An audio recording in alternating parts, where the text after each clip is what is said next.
Misery by Anton Chekhov. To whom shall I tell my grief? The twilight of evening. Big flakes of wet snow are whirling lazily about the street lamps, which have just been lighted, and lying in a thin, soft layer on roofs, horses' backs, shoulders, caps.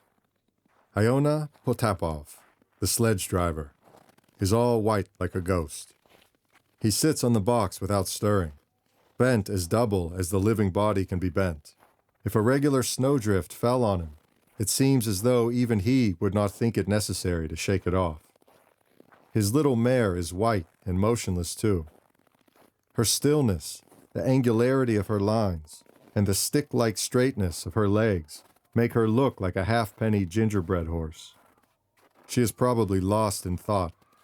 Anyone who has been torn away from the plow, from the familiar gray landscapes, and cast into this slough full of monstrous lights, of unceasing uproar and hurrying people, is bound to think.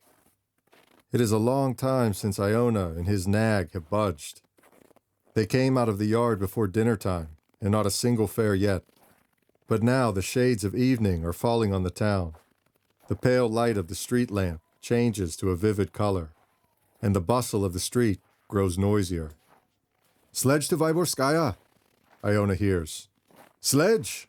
Iona starts, and through his snow-plastered eyelashes sees an officer in a military overcoat with a hood over his head.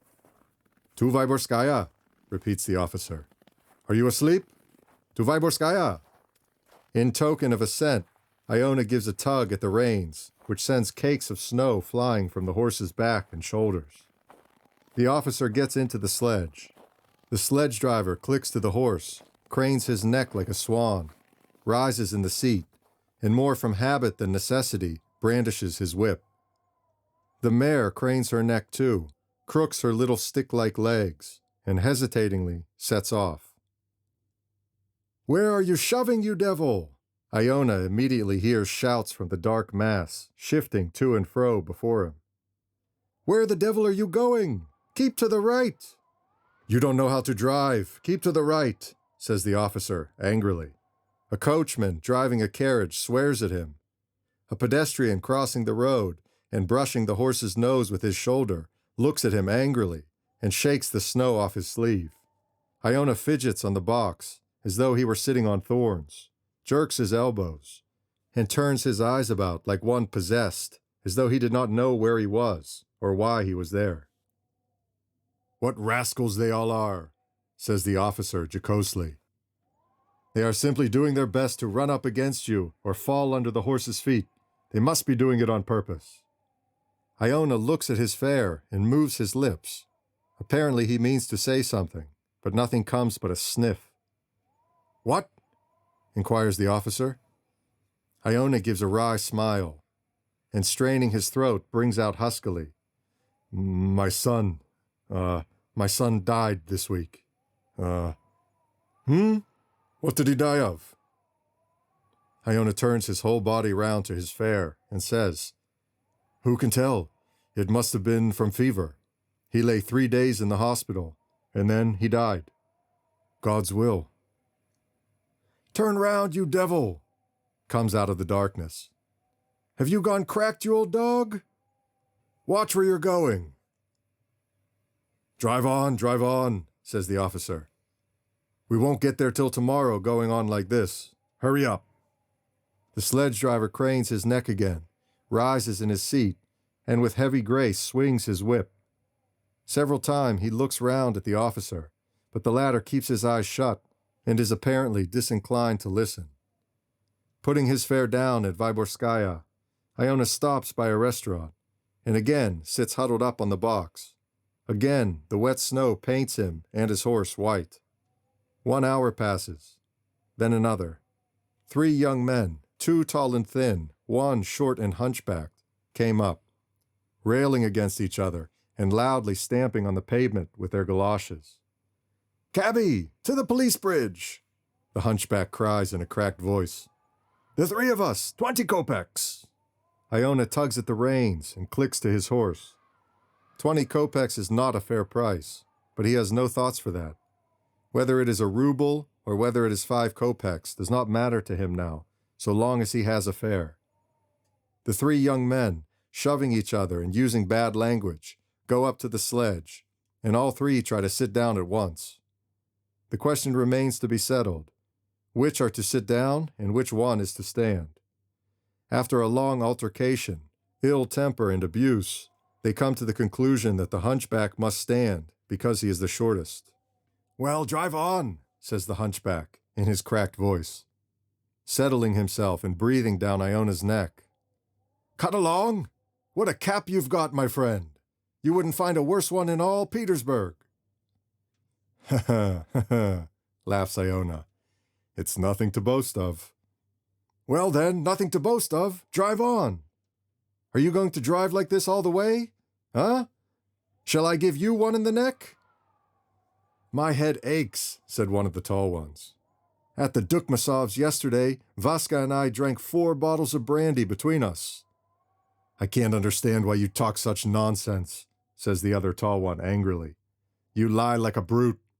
"Strike me dead, it's the truth." "It's about as true as that a louse coughs." Grins Iona. "Merry gentlemen." "The devil take you," cries the hunchback indignantly. "Will you go on, you old plague, or won't you? Is that the way to drive? Give her one with the whip. Hang it all, give it to her well." Iona feels behind his back the jolting person and quivering voice of the hunchback.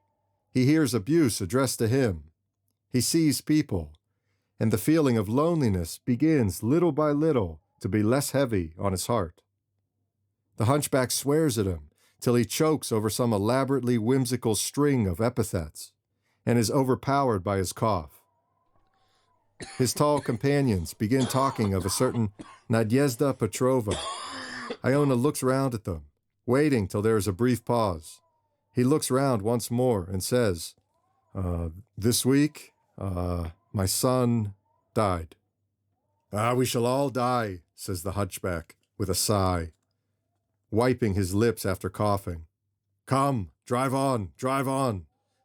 My friends, I simply cannot stand crawling like this. When will he get us there?"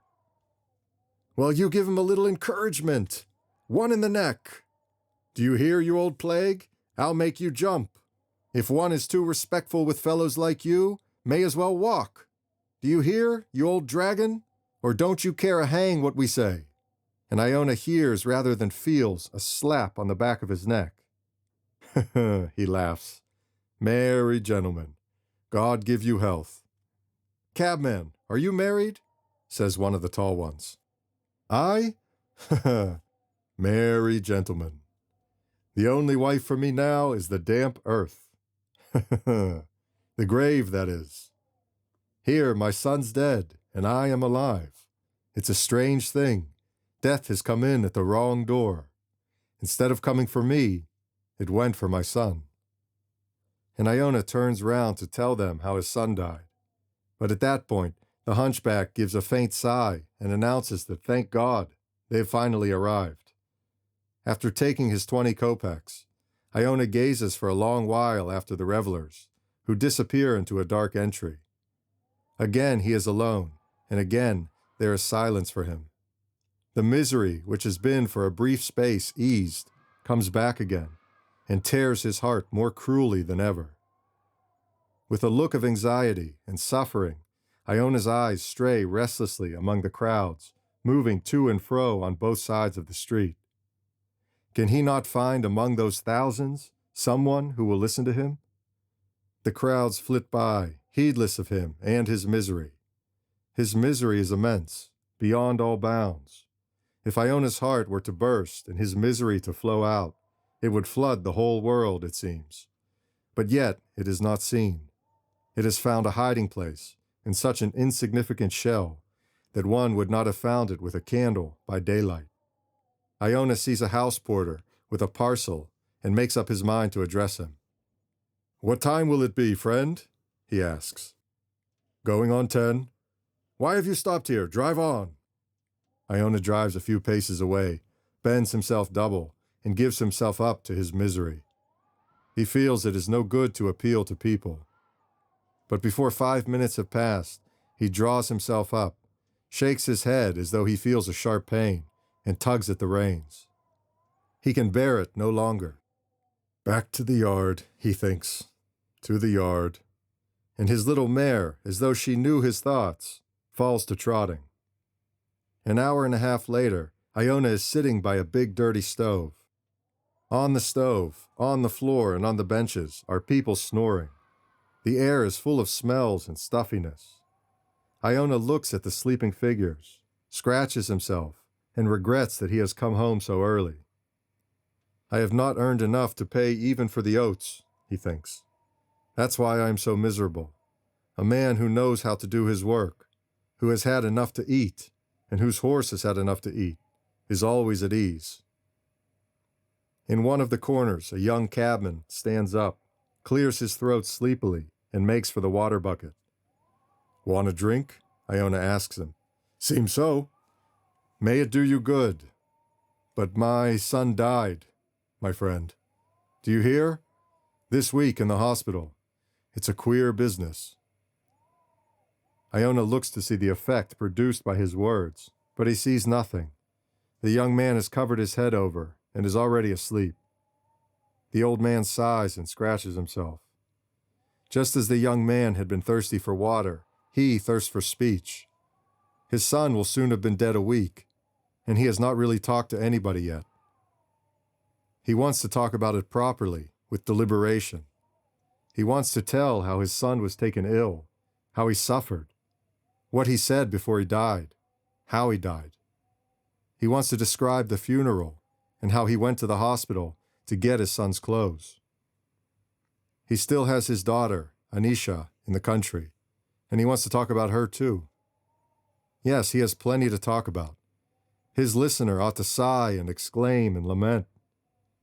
It would be even better to talk to women. Though they are silly creatures, they blabber at the first word. Let's go out and have a look at the mare, Iona thinks. There is always time for sleep. You'll have sleep enough, no fear. He puts on his coat and goes into the stable where his mare is standing. He thinks about oats, about hay, about the weather. He cannot think about his son when he is alone. To talk about him with someone is possible, but to think of him and picture him is insufferable anguish. Are you munching? Iona asks his mare, seeing her shining eyes. There, munch away, munch away. Since we have not earned enough for oats, we will eat hay. Yes, I have grown too old to drive. My son ought to be driving, not I. He was a real cabman. He ought to have lived. Iona is silent for a while, and then goes on. That's how it is, old girl. Kuzma Ionitch is gone. He said goodbye to me. He went and died for no reason. Now, suppose you had a little colt, and you were own mother to that little colt. And all at once that same little colt went and died. You'd be sorry, wouldn't you? The little mare munches, listens, and breathes on her master's hand. Iona gets carried away and tells her all about it.